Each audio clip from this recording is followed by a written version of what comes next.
Let's break the political talk show mold. Anything worth doing is hard, and that includes being a good citizen. Our mission is to help you be that better citizen by letting you hear about stuff you might not know, which will make everyone think you're so smart, or by giving you a chance to listen to interviews and debates on a wide variety of subjects that might actually allow you to form new opinions in the privacy of your own mind. I'm Justin Oldham, and you are listening to the Politics and Patriotism Show here on the Stitcher Smart Radio Network. Good morning, good evening, wherever you are, and welcome to another historical edition of the Politics and Patriotism Show. Today, I'd like to share with you a recent conversation I had with author and historian Stanley Weintraub regarding his latest book published in July of 2012, courtesy of DeCapo Press, titled Final Victory. This is the story of Franklin Delano Roosevelt's fourth term in office and how he got there. Specifically, Weintraub focuses on the election of 1944, everything that led up to it, everything that was involved in the actual process, to include a look behind the scenes of both the Roosevelt and the Dewey candidacies. And I can't help but thinking that because we are here in 2012 in the middle of an election cycle, that this is very appropriate timing. And so my hat's off to the publisher for this one. As we look at what Roosevelt did to get himself reelected for an unprecedented fourth term, you will see language and tactics that could be used by President Obama today or by Mitt Romney today. And I say that no history is unrepeatable. And while some people may say that we are never going to see a fourth-term president ever again, all I can suggest is that those who do not know their history could be doomed to repeat it. And so as we sit here today with 75% of all agricultural land in drought conditions and the country looking more and more like the Dust Bowl all the time, I would like you to please sit down, keep an open mind, and prepare to listen to what Stanley Weintraub has to say about his most recent book, Final Victory. I have said not once, but many times, that I have seen war and that I hate war. I say that again and again. I hope the United States will keep out of this war. I believe that it will. And I give you assurance and reassurance that every effort of your government will be directed toward that end. I'm Stanley Weintraub. I'm Evan Pugh Professor Emeritus of Arts and Humanities at Penn State. I've been retired now since 1999, but I keep writing, and my specialty is biography and military history. I've written a lot of books, and I've written on quite a number of wars, from the American Revolution through the Civil War, World War I, World War II, and my own war, Korea, where I was a young officer long ago. And so this, in effect, is a book on the end of World War II. We're covering 1944. The war is far from over. We are, of course, talking about your latest book, Final Victory, 2012, courtesy of DeCapo Press, and I would like to take the opportunity here to say a very special thank you to Alyssa Warren for making this possible, and then I would also like to tell our audience that I first spoke to you for an interview regarding your last book, Pearl Harbor Christmas, and I've got to say that this is a very excellent follow-up to Pearl Harbor Christmas. Pearl Harbor Christmas was December 1941. Roosevelt was in far better shape back then. By early 1944, he had lost 19 pounds. He was in what looked like poor health. His wife Eleanor and his daughter Anna were worried about him, and they went to his doctor, who was the Surgeon General of the Navy, Ross McIntyre, And they said, we think Roosevelt needs a full examination. And McIntyre said, well, I see him every day, and he's fine from my standpoint. It turns out, though, that he never even took his blood pressure, never took his temperature in over 3 years. He came in and he sprayed his throat because of a sinus condition, and that's all he did. And Eleanor insisted that Roosevelt go to Bethesda Naval Hospital for a real checkup. And when he was there, the doctors found that he had a debilitating heart problem. The heart disease was likely to be fatal. They didn't think he would live a year, and there wasn't much they could do about it except give him digitalis to control his heartbeat, because there were no other drugs available at that time. This is early 1944. So it was that dilemma when the Democratic Party began looking for its presidential candidate in the election later in the year, and there was nobody else. Roosevelt had so dominated the party since 1932 that there really were no other people who could take his place. And so the fact that he was a sick man was hidden from everybody, even from Roosevelt. He was never told how sick he was. He was just told that he had to go on a diet regimen. He had to give up smoking and drinking. Well, he bargained about that. He was allowed 5 cigarettes a day from 2 packs and 1 martini. I'd like to ask you one central question here. This has been bugging me about Dr. McIntyre. Okay, it is not factually correct, but as I was reading Final Victory, I kept thinking about Hitler's doctor, and that caused me to segue into the fact that the doctors of powerful men generally do not tend to do a great deal for their health, because every time they try to naysay these powerful men, they usually get adverse effects to their career. So I'm curious to know, based on your intimate understanding of Franklin Roosevelt, was he punitive with his doctors in any way? No, he wasn't.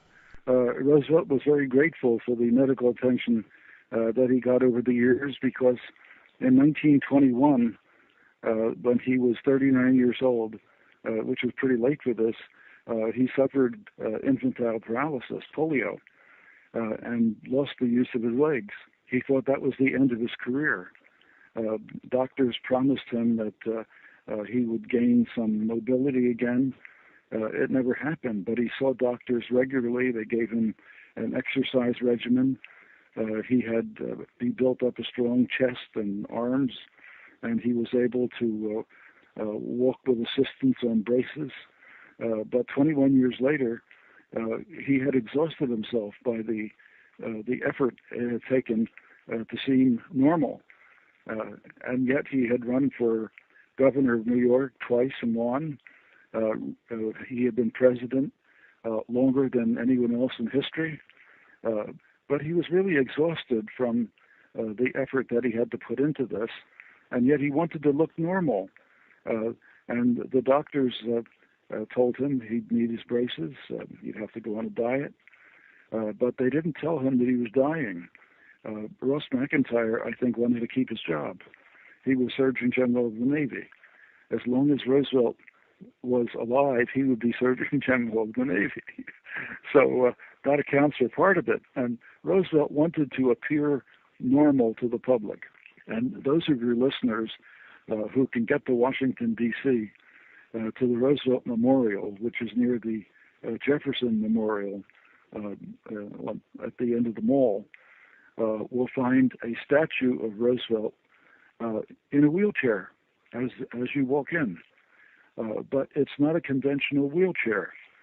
Roosevelt, in order to appear normal, had put bicycle wheels on an old kitchen chair.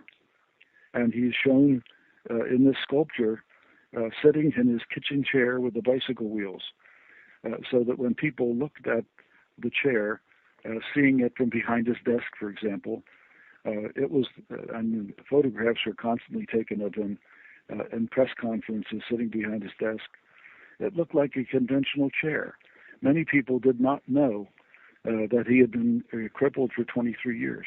That's something I can relate to because as a legally blind person, I've gone out of my way to adopt certain camouflage and certain techniques to appear to be normal as possible. And it's not because I'm ashamed of what I am. It honestly is the fact that I don't want to keep having to answer the same questions all the darn time.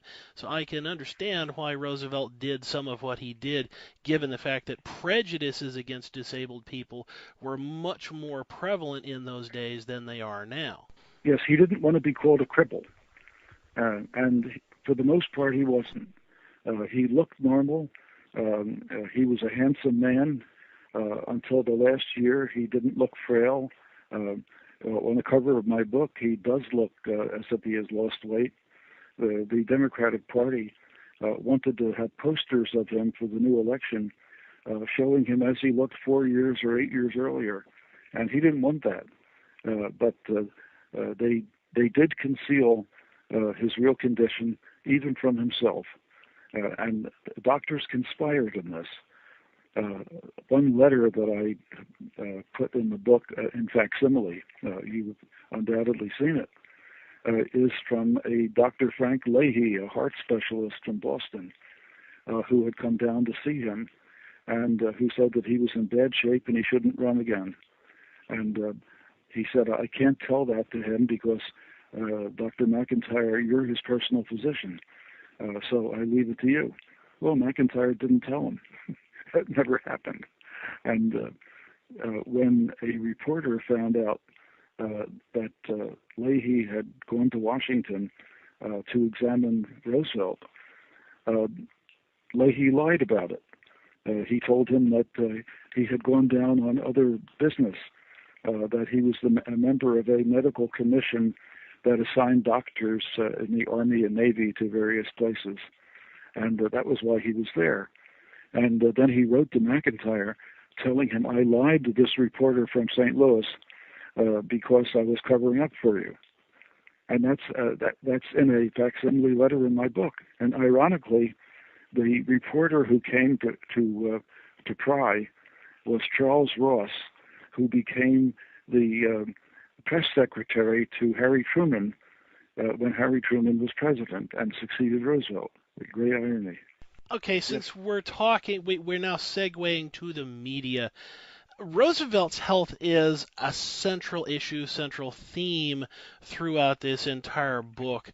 And there are a lot more questions I have on the subject, but one of the other things that goes on throughout the entire book is the complicity of the media. And I don't think you could get that kind of cooperation from any news organization today. So if you would please elaborate on this this willing conspiracy of silence on the part of the mainstream media during the 1944 election.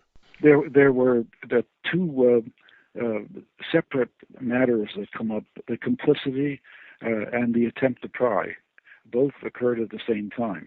The complicity of the media was very strong. They felt that it was ungentlemanly, if that's the right word, in a period when men were largely the members of the news people, to pry into somebody's health unless it was a gross problem that affected the country. In 1936, when Roosevelt ran for a second term, at the National Convention in Philadelphia, he fell on his braces. He lost control, and he fell face forward, the only time that's been recorded. And one newsman took a picture of it. No newspaper would print it. And that indicates the difference between the media now and then. The museum, which is the News Museum in Washington, has a picture of that. And it's the only record of Roosevelt's having fallen and a record made of it.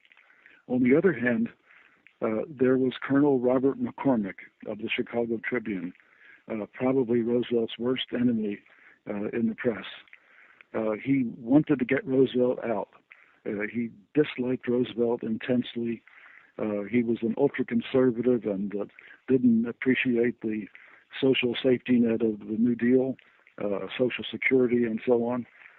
He wanted Roosevelt out, and he put his reporters on to try to find out details of Roosevelt's health. No doctor would tell them anything that was helpful, and he tried to put in his newspapers hints about Roosevelt's health, that Roosevelt would not live to be a fourth-term president, that if the nation re-elected Roosevelt, they were really electing his vice president to become president, who would be Harry Truman. But that didn't get very far because other papers would not cooperate. Colonel McCormick, he had been a colonel in World War I. Colonel McCormick also was interested in the issue of Pearl Harbor. Was Roosevelt complicit in Pearl Harbor? Did he hide facts from the public? And he hinted regularly that we had broken the Japanese code earlier, and that we knew all about Pearl Harbor before it happened, and Roosevelt wanted us into the war.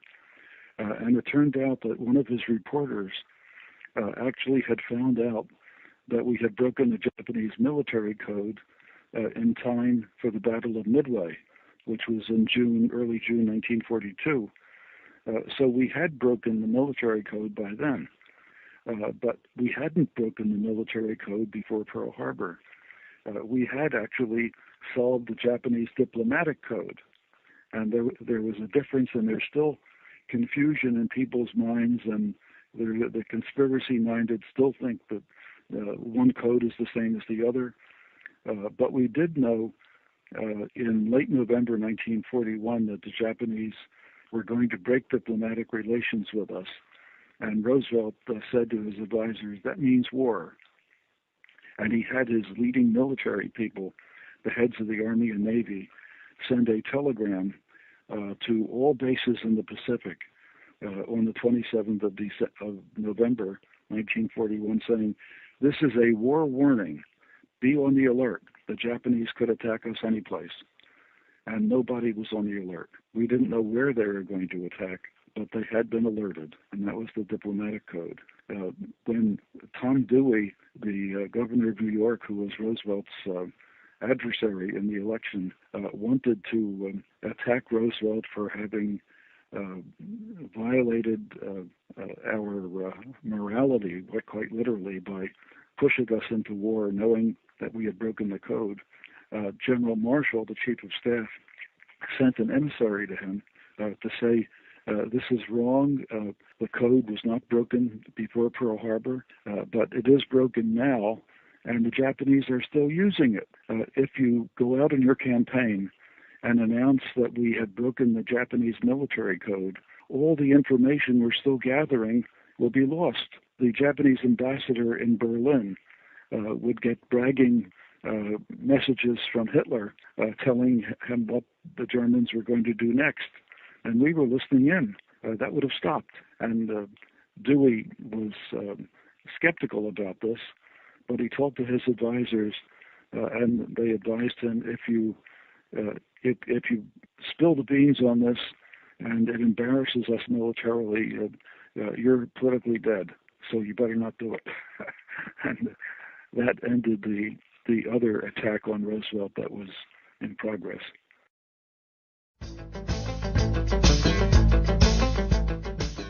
This program is brought to you by ShadowFusionBooks.com.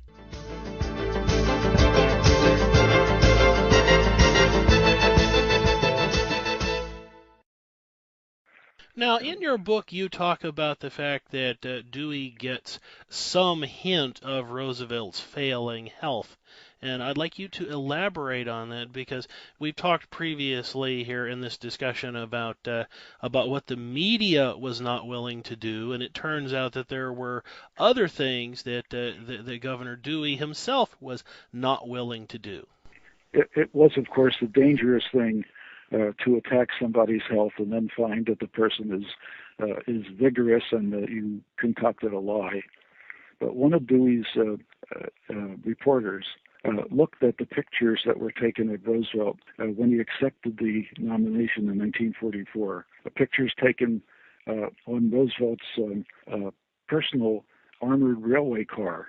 He was on his way to Camp Pendleton to see maneuvers of the Marines in the Pacific. And the picture taken shows him slack-jawed, looking very bad indeed. And this started very serious rumors about his health, and this was reported to Colonel McCormick in Chicago. McCormick kept pushing on this, and Dewey was tempted, but all Roosevelt could do to prove that this was wrong, and it wasn't wrong, he was ill, was to show how vigorous he was as a campaigner.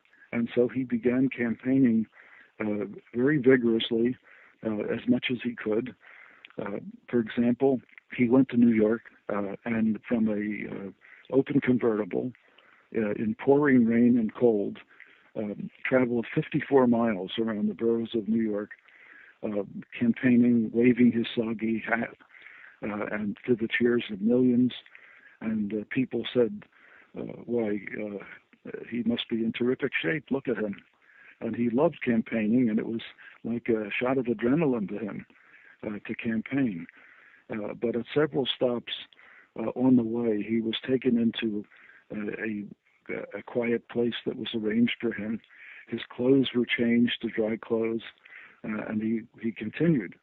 And then he gave a speech that night that was a very vigorous one. He did that again in Philadelphia. He traveled an open convertible around the city to tremendous cheers from millions. He went to Chicago, and that was the most dramatic of all, I think. He went to Soldier Field, which is now the home of the Chicago Bears.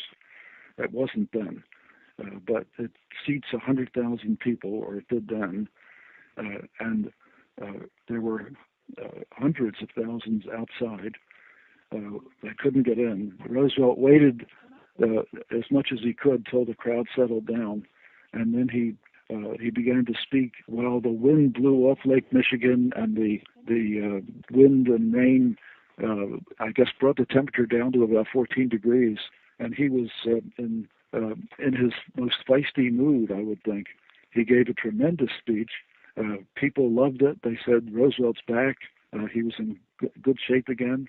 And he did this again in Boston, traveling up to Boston traveled around in an open convertible. He went to the Red Sox baseball field, Fenway Park, and spoke there. He was introduced by Orson Welles. Frank Sinatra sang America the Beautiful. And Frank Sinatra's son, by the way, was actually christened Franklin Roosevelt Sinatra. He changed his name later to capitalize on his father's name and became Frank Sinatra Jr., but he was really Franklin Roosevelt Sinatra. Gives you an idea of the popularity of the man. But all of these events, that is, these tremendous campaigning exertions that Roosevelt made, I think shortened his life. When he was inaugurated for a fourth term on January 20th, 1945, he had only 83 more days to live. And Harry Truman, his vice president, became president. One of the things that I'm very impressed with in regards to your own style of documentation is that you do actually show that you have a sense of humor by being able to weave together all of these serious things, but you still manage to assault the manuscript with a few of the lighter things that actually happened that essentially prove our humanity.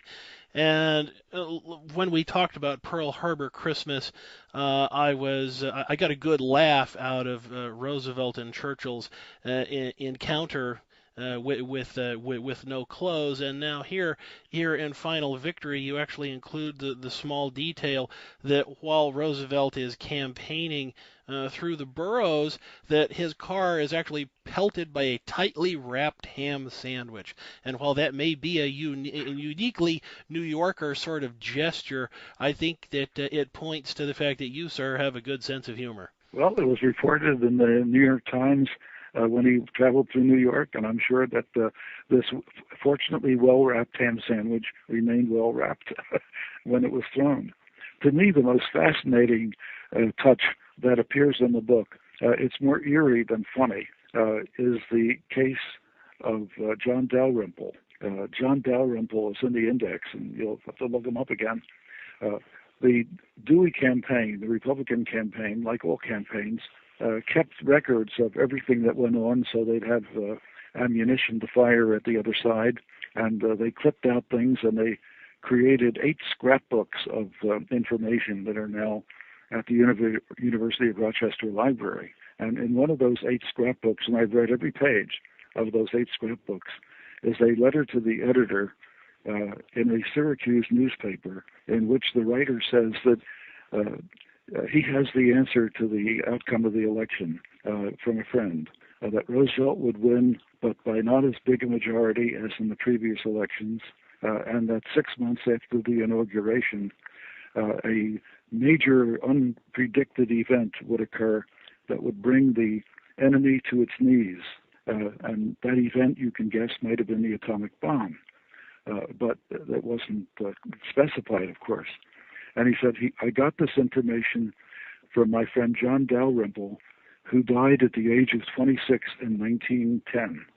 Yeah, the conspiracy theorists will have a lot of fun with that one. And you're right, it is a little eerie. Now, since we're on the subject of eerie, the one thing that made me stop and think, or actually goes back to the medical issue, early in the book when Roosevelt meets the cardiologist, Dr. Brune, because of my own life experience, there are things in my own life experience that make me interested in this relationship between Dr. Brune and FDR, because my mother died from cancer when I was 12. She passed away at the age of 35, but she got her terminal diagnosis at the age of 19, and I happened to be present. I was in the room at the age of 7 when we were at Walter Reed Army Hospital, and she says to the doctor, I don't care what you have to do. Cut it off, tear it off, burn it, whatever. I want to live. And she spent the next 5 years of her life undergoing a great deal of agonies just to live one more day. And so, if there's any one eerie thing in this book, it's whatever relationship may have existed between FDR and Brune, because I suspect, even though I cannot prove it, that at some point those two must have had a heart-to-heart talk, and I do suspect that just because of not just the feistiness of the man, but the way political power affects people, I think Roosevelt knew he was burning the candle at both ends, and I think he was willing to pay the price. I think he knew, but I think he knew indirectly. Let me explain.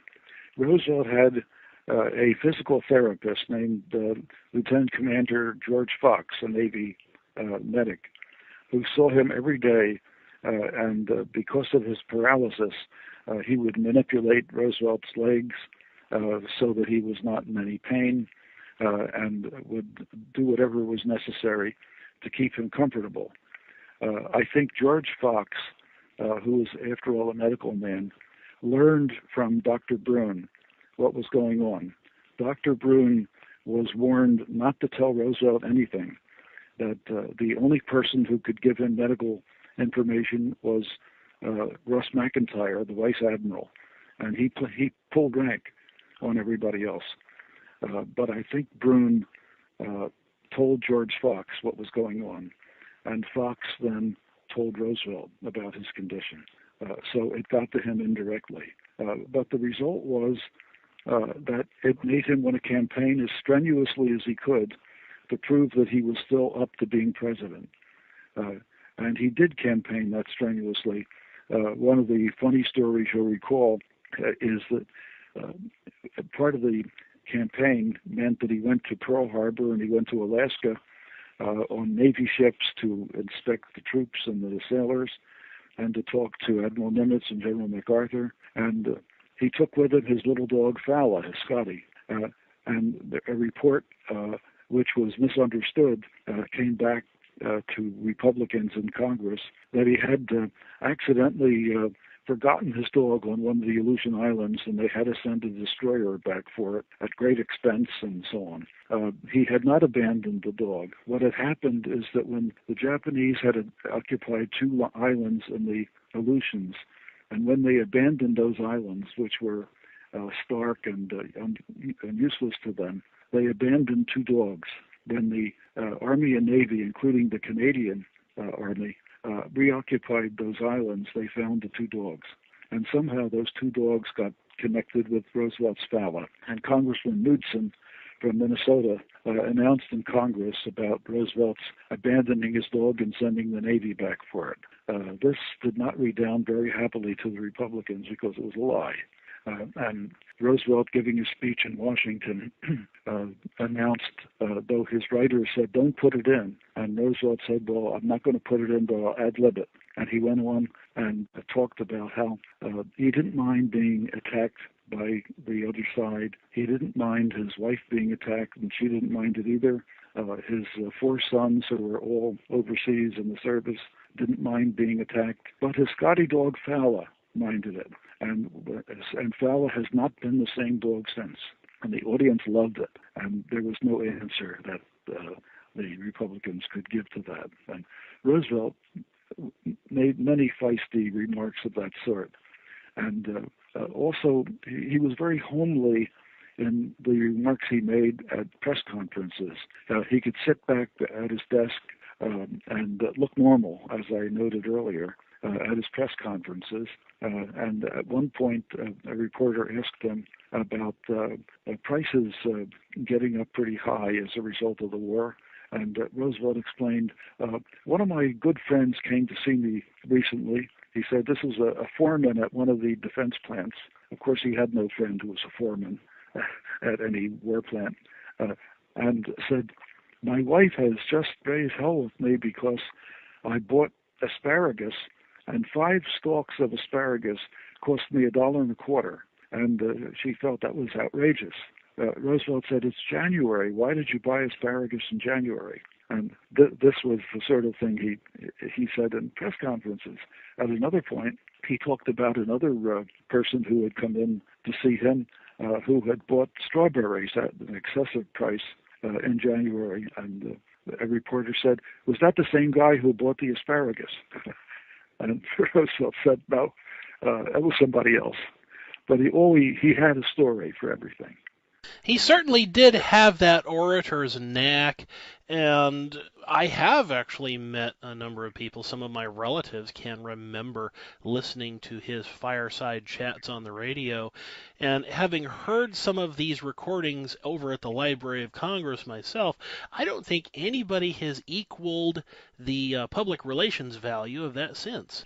But he was a master of the radio, and it's hard to think of that now because we have the ever-present television set.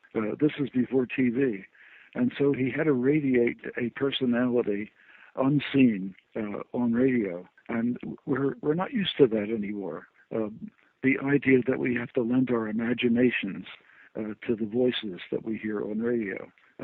We're spoiled. But Roosevelt took advantage of that, and he radiated a confidence that the people loved. And in a period of depression and then of war, we needed that air of confidence very much. Now, before we get on to Governor Dewey and what the Republicans did at that point in time, I would like to take an opportunity here to focus on General MacArthur, because most people are unaware that he sounded out certain people to see if he might possibly run for the presidency. And you've done a very good job of documenting that in this book without taking away from the FDR campaign chronology. So if you would please, would you walk us through what the general was thinking and what he did and ultimately how he was foiled? General MacArthur had great aspirations for greatness in politics after the Army service, and that began very early in his career. He had been chief of staff of the Army during the the administration of Herbert Hoover. And when Hoover was running for re-election and lost to Roosevelt the first time around in 1932, Hoover called him in for some kind of conference, and MacArthur was sure that Hoover wanted him to be his vice presidential nominee, and was very disappointed to come out and find out that Hoover had other business. That didn't stop MacArthur from aspiring to the White House. In 1940, he thought that he could run for the White House, but he was in the Philippines and too distant to be able to do anything. In 1944, he did get some effort made for him by one congressman from Wisconsin, but it didn't go anywhere. He, I think, got 2 votes at the Republican National Convention in 1944.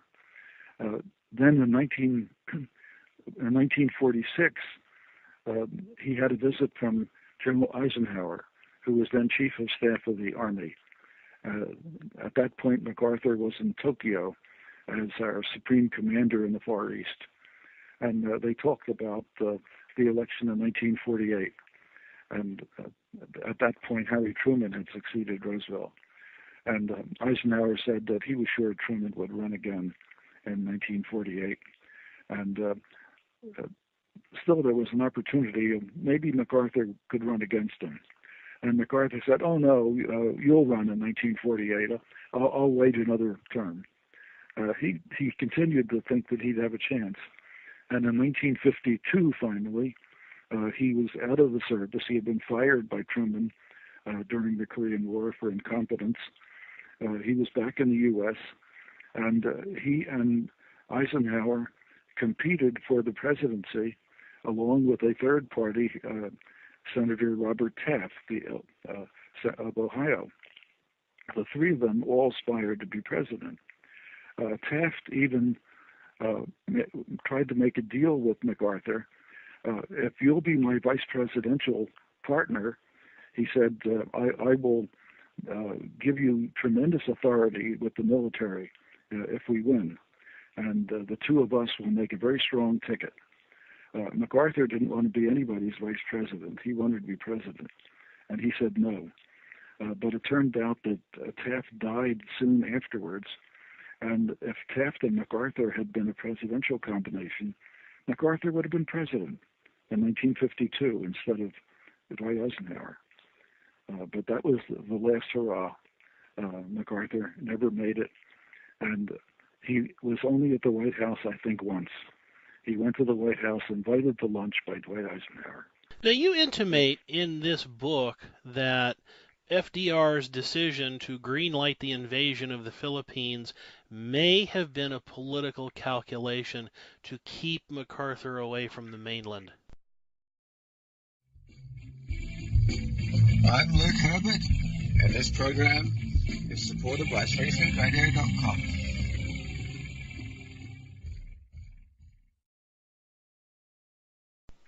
We of course don't know what was in Roosevelt's head, but Roosevelt decided that MacArthur not only really wanted to invade the Philippines and take it back because he had felt embarrassed by his loss of the Philippines, that it may have been a good counterstroke to keep the Japanese off balance while Admiral Nimitz and the Pacific Fleet and the Marines and the Army all stormed the Japanese islands in the Western Pacific so that we could have bases from which to fly our big B-29 bombers over Tokyo.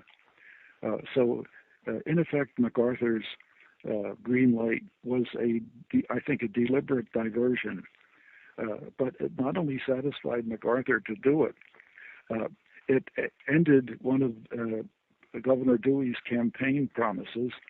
He said, if you elect me president, I'll unleash MacArthur, who is being denied support by the president. And Roosevelt was able to point out during the campaign that not only were the Philippines invaded by MacArthur, but he had provided MacArthur with massive troop support and naval support and air support. So that diminished another political argument that Dewey was making. But Dewey's problem was that he had no big administrative experience. He had no military experience. He had never even been a Boy Scout, and Roosevelt had tremendous experience. So it was a losing case from the start, except for the matter of Roosevelt's health. When I interviewed veterans for the chapter I wrote on the service vote, how did the servicemen vote, and how difficult was it for them to get absentee ballots? I asked them not only how they voted, but why they voted the way they did. And many Army men said, well, I voted for Roosevelt because he was commander-in-chief. And of course the president is commander-in-chief by the Constitution. And many soldiers had never known another president. He had been president for 12 years. Many sailors, former sailors, said, I voted for Roosevelt because he was a Navy man. And that puzzled me for a bit. And then I realized that Roosevelt, as a young man in his 30s, I think 31 at the time, was Assistant Secretary of the Navy during World War I. And he spent almost 8 years under Woodrow Wilson as Assistant Secretary of the Navy, doing a tremendous job to build up the Navy. So he was a Navy man. And I'm following that up, by the way. I've now completed a book on Roosevelt as Assistant Secretary of the Navy in World War I, and it will come out perhaps a year from now as Young Mr. Roosevelt.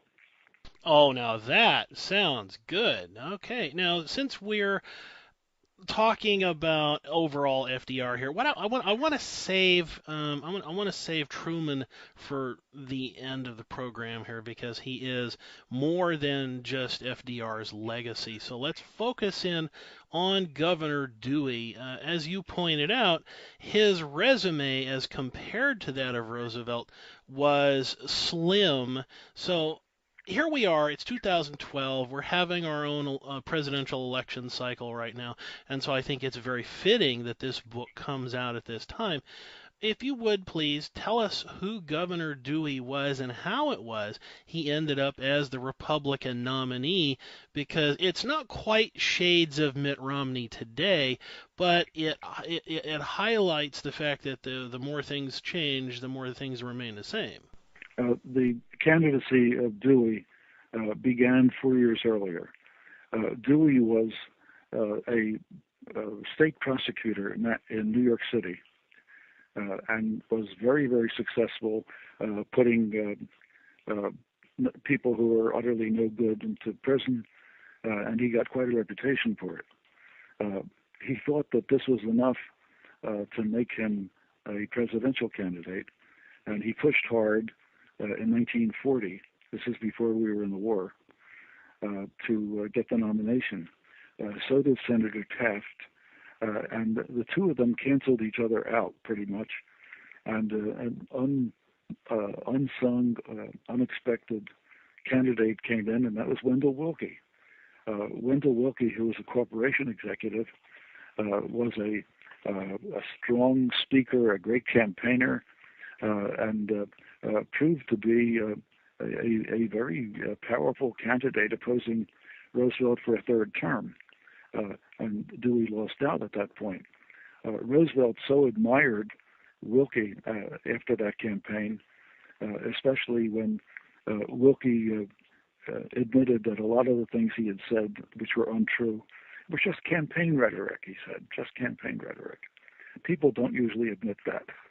And Willkie did. And Willkie became a roving ambassador for Roosevelt during World War II.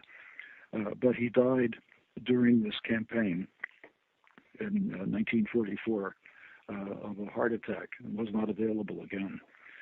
Dewey ran for governor and was reelected as governor, and he thought he had a much better chance in 1944 to win as president. But as you said, he had a very slim resume. He also had some difficulty in campaigning. He had a deep, resonant baritone. He spoke beautifully. But the trouble is that when he spoke in person, he was very awkward. He didn't radiate any kind of positive personality. And one reporter said, Dewey can strut even while he's sitting down, which will give you an idea of a rather bland personality that was not going to be able to compete well with Roosevelt. And this was a problem for Dewey. He really did not like campaigning. And I have some political cartoons in the book that show his lack of interest in campaigning. People telling him, smile, please. And he said, but I am smiling. This was a problem. He didn't like to wear a hat. It was a time when people wore hats. He would carry his hat in his hand. He would wear the same suit everywhere he went. Of course, he had several copies of the same suit, but he would always look the same. There was no variation. The eldest daughter of Theodore Roosevelt, Franklin's uncle, called Dewey the bridegroom on the wedding cake, and that will give you another idea of his personality. He was very stiff and awkward, and he did not make a good campaigner. He did run again in 1948, this time against Harry Truman, and lost again. And it's fun to go to the Presidential Library in Independence, Missouri, the Truman Library, and see as you walk in the lobby, framed a copy of the Chicago Tribune the day after the election that says, Dewey defeats Truman. Of course, this was wishful thinking, and it was published before the votes were all counted. But that was Robert McCormick again. So Dewey did not make it the second time around either. He was just a poor campaigner. Well, as I look at this situation today, it's interesting to see how the media has transformed in the intervening 7 decades, because in 1944, the media as we knew it at the time, especially the newspapers in particular, were largely in the hands of the Republicans. And now today, it's pretty much the other way around. Well, the problem basically is that newspapers no longer have the influence that they had back in Roosevelt's day. We read newspapers, we looked at the pictures in newspapers. News magazines were very important then. Newsweek and Time were much more important than Life magazine with its pictures. Was very crucial and was pro-Dewey. Henry Luce, the owner of Time and Life, was a strong Republican supporter. But they don't count so much anymore. Today it's television. We hear people on the radio, but we see them on television. We don't see them in newspapers as much. And newspapers are having a very hard time surviving. So the campaign mode now is largely television. Not so much the physical presence of people, because if you speak to an audience in an auditorium, it can be anywhere from 12 people to perhaps 2,000 or 3,000. If you speak to them on television, you're speaking to many millions, and that is not the way it used to be. The only person who could get around that, as you noted earlier, was Roosevelt with his fireside chats. He was not speaking from his fireside.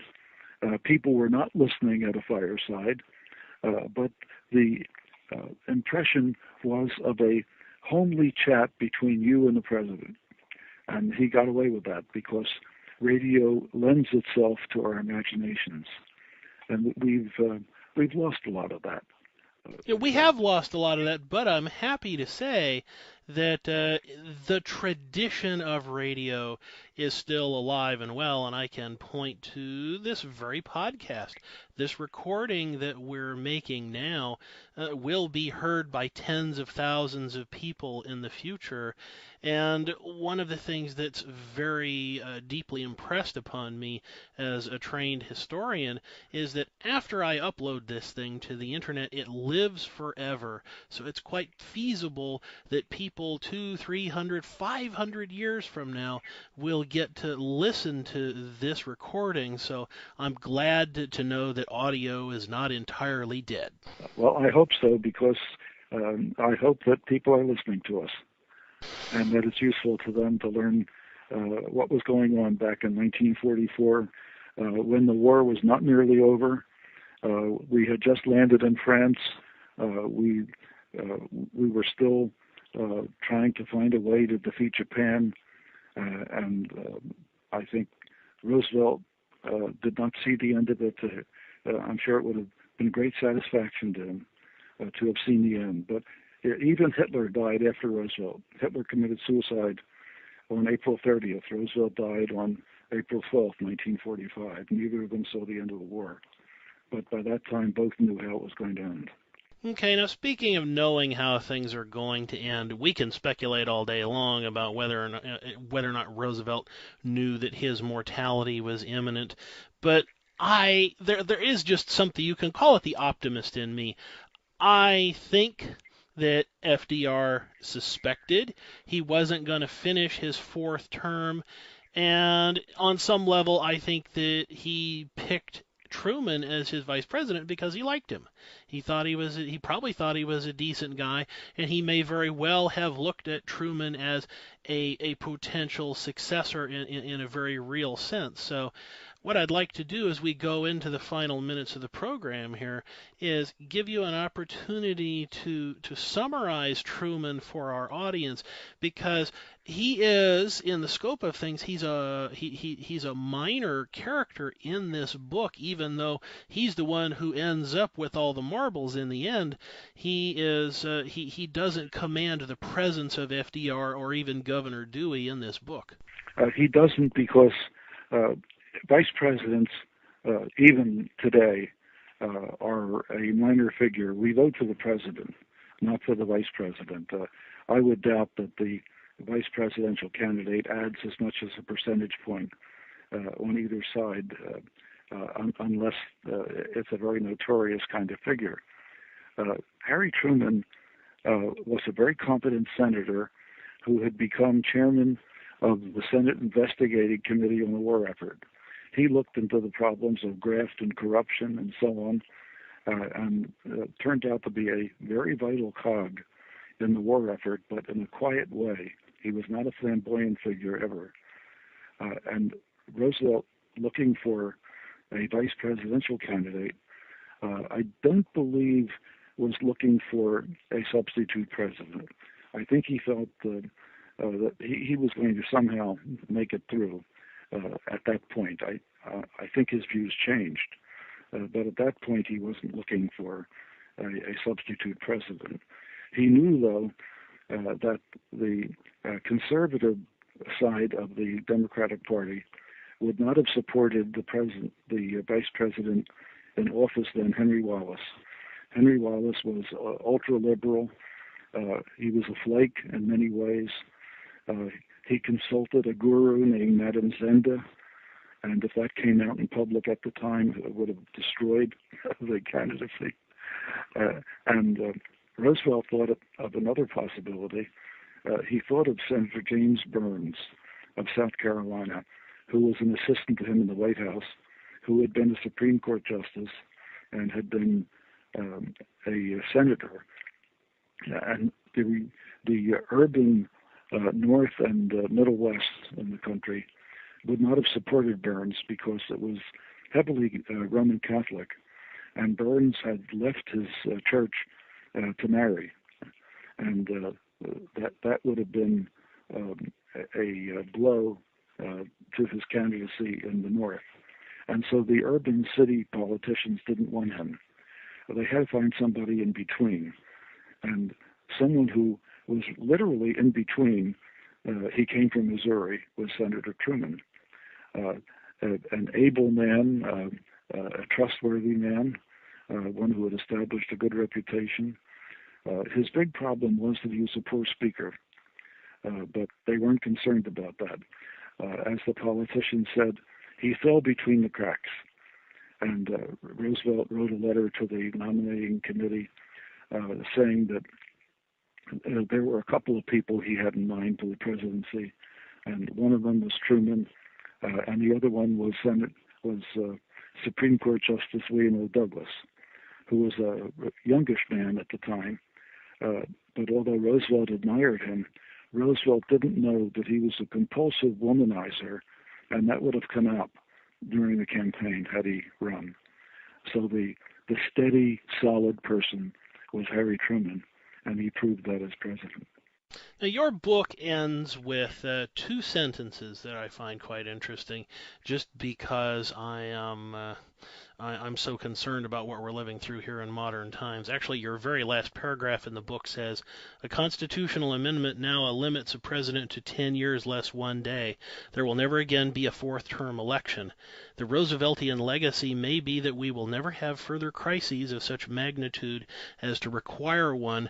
And I don't think that any history is unrepeatable, and as we sit here today, with 75% of the agricultural counties in drought, and CNN will show us pictures of dust storms in Phoenix that look suspiciously like a dust bowl. So I have to knock on wood here and say that I hope we never see another fourth-term president again. Well, I hope we don't need one. If we need one, we'd have to change the Constitution. The constitutional change was a party-based punitive action. It was a Republican thumbing the party nose at Roosevelt posthumously, and it didn't really make any sense. Roosevelt was not the first person to aspire to a third term. Ulysses Grant wanted to run for a third term, and the party wouldn't accept him for a third term because they knew that he had been a failure. He wasn't the only one. Theodore Roosevelt served 2 terms, one of which he inherited very early on, and he wanted to run for a third term, and almost was successful. He had to run as a third-party candidate in 1916, but he did run and was a very creditable candidate. I think he didn't run in 1916. He ran in 1912 as a third-party candidate under his Bull Moose Party, but it defeated the then president in office, William Howard Taft, and it helped elect Wilson by dividing the Republican vote. So he did run for a third term. Even Calvin Coolidge aspired to run for another term. So Roosevelt was not the first person to do it. And ironically, he was the first Democrat to do it and to succeed. The 3 previous people who had aspired to a third term were Republicans. It's a curious fact of history that people don't know. Well, thanks for filling us in, and thanks for taking the time out of your day to tell us about Final Victory. Most vital to our present and to our future is this experience of a democracy which successfully survived crisis at home, put away many evil things, built new structures on enduring lines, and through it all maintained the fact of its democracy. If you enjoyed this interview, then please feel free to find our show blog, where you'll find a detailed essay that I've written as a sort of book review regarding Stanley Weintraub's Final Victory. On behalf of everyone here at the show, thank you for your time and have a good day.